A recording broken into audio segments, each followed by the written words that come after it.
හොඳයි සාදු කියන්නකෝ. අති ගෞරවනීය අපේ අනුනායක දුරන්දර නායක ස්වාමීන්ද්‍ර වර ප්‍රමුඛ මහා සංඝරත්නයන් අවසරයි. ශ්‍රද්ධා සම්පන්න පින්වතුනි, පොල්ගස්වත්තේ යෝෂිත පුතණුවන් ශාසනයට පූජා කරලා මේ අවස්ථාවේ උතුම් වූ ශාසනික පැවිද්ද ලබා දෙමින් මහා පින්කමක් මේ අම්මලා තාත්තලා එවැගේම ඥාතීන් සියලු දෙනාම එකතු වෙලා සිදු කිරීමට සූදානම් වෙන්නේ.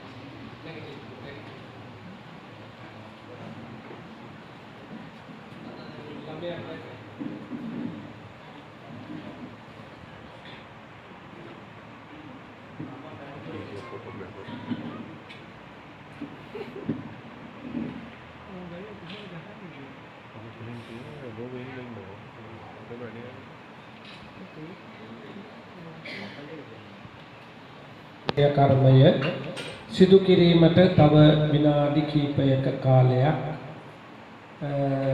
තියෙනවා.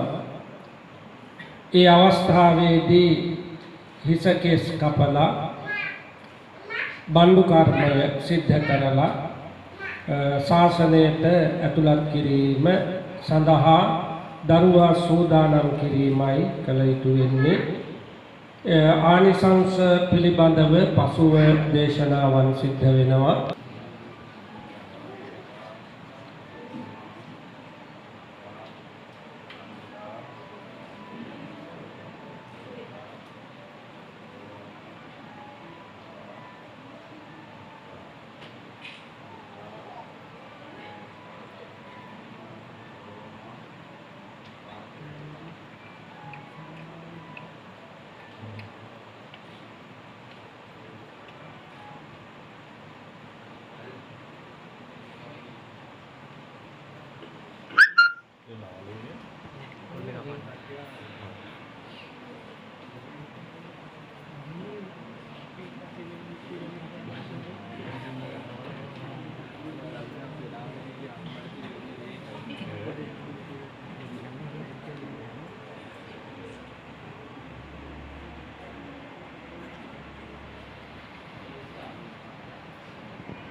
අවුරුදු 2500කට වැඩි 2600 ගාණක් වෙනවා.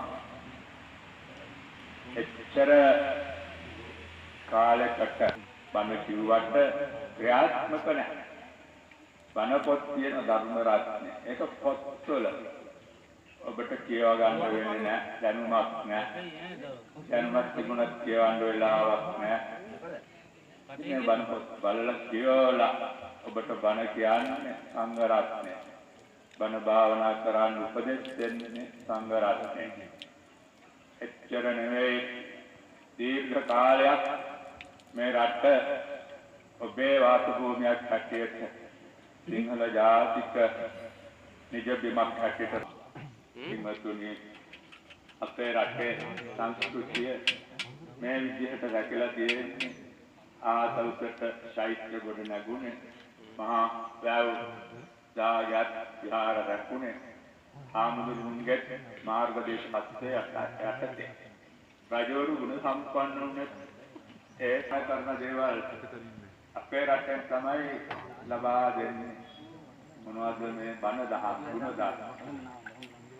ඒ වගේ කටවල තියෙනවා. නමුත් පිරිසිදු තේරවාද බුද්ධ ධර්මයේ රැකගෙන කටවල් අතර ප්‍රධානත්වය ගන්නවා ලංකාව. මේ රටට එන්නේ උගතේ විදේශිකයෙක් වැඩගත් කෙනෙක් තේරවාදී බුදුදහම ඉගෙන ගන්න, පාලි භාෂාව ඉගෙන ගන්න, මේ රටේ සංස්කෘතිය ආගම ධර්මයේ රැකිච්ච තාලෙ බලන්න. ඒවටයි එන්නේ. අපිට දෙන්න දෙයක් නෑ ලෝකෙට. විද්‍යාව දියුණු නෑ, තාක්ෂණය දියුණු නෑ, අපි එකෙන් ගන්න. නමුත් මේ ආගම ධර්මයේ ශාසනික උරුමය, ත්‍රිපිටකයේ පාලි භාෂාව මේවා ඉගෙනගෙන ඒ අය සම්මුඛ රටවලට ගිහිල්ලා ඒ අය ක්‍රියා කරන රටවල් දියුණු කරන මොනවාද බවද පත් කරන සංස්කාරයට පුරාණක කරුණු ආණ්ඩුකාරවරු සාමස්ත්‍යය විද්‍යාලංකාරයයි බලධම් මහලා ඉගෙනගෙන පාලි උගතේ වුණා. ඒ වගේ සේවයක් ධර්මයට තියෙනවා. විදේශික ආලේඛ්‍යෝ ලැබ්දෝ වගේ අය දකින්න. නමුත් ජීවන සංස්කෘතියක් ආගමක් දර්ශනයක් දැක්කාම පුදුම වුණා මේ රට. හොඳ තැනක් ජීවන තැනක් වටිනා තැනක් කියන තත්ත්වයේ වාර්තා කරනවා. එම වාර්තා කරන්න ඒ අයට හැකියාව ලැබුණා.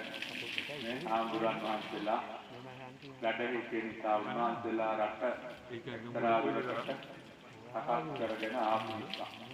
මේ පින්කම තමයි දැන් මේ ඉස්සෙල්ලන්නේ.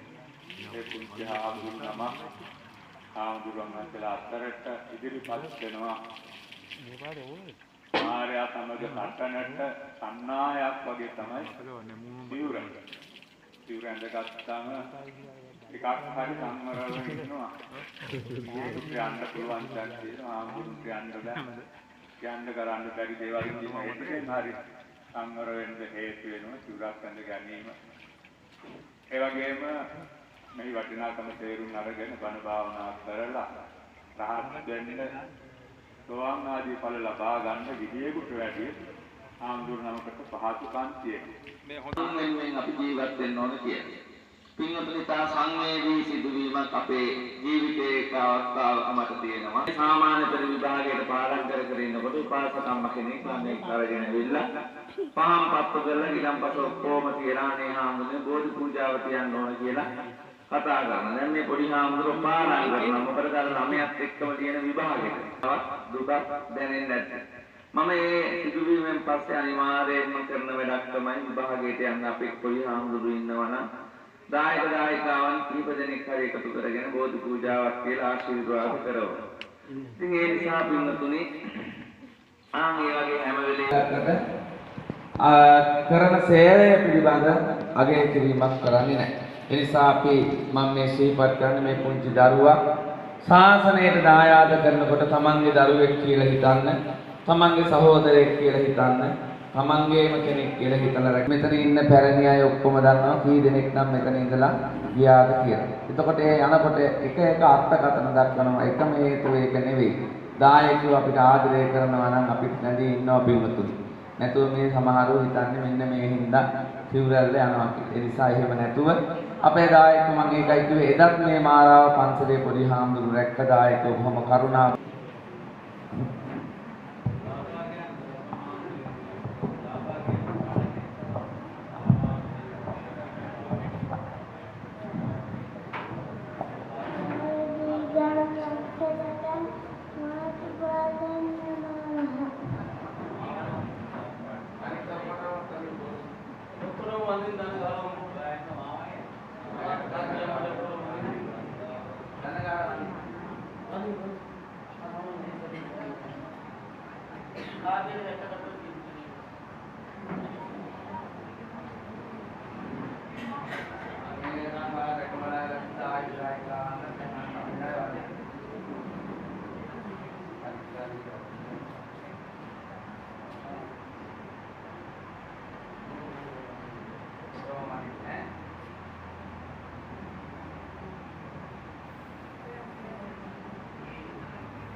නිබ්බාන සත්‍ය කරණත්තාය ඉමං කාසාරං ගෙත්වා පබ්බාදේත මං බත්තේ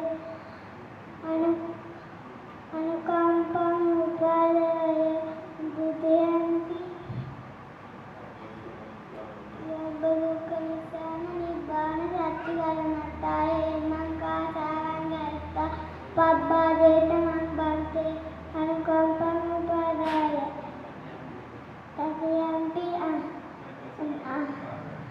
දරයන්ති ඕකාසේ ආරම්භන්තේ සබ්බ දුක්ඛ නිසාන නිබ්බාන සත්‍ය කරණත්තාය මං කාලං ගත්වා පබ්බාදේත මං බන්තේ කම්පං උපාදාය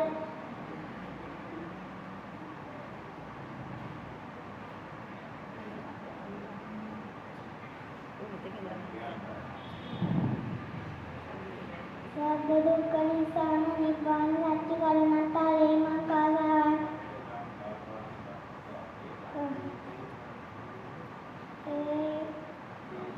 ඒතං කාසාරං දත්වා පබ්බාදේත මං බන්තේ අනුකම්පං උපාදාය ဒုတိယံ පි සබ්බ දුක්ඛ නිසාන සත්‍ය කරණත්තාය ඒතං කාසාරං දත්වා පබ්බාදේත මං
Dengan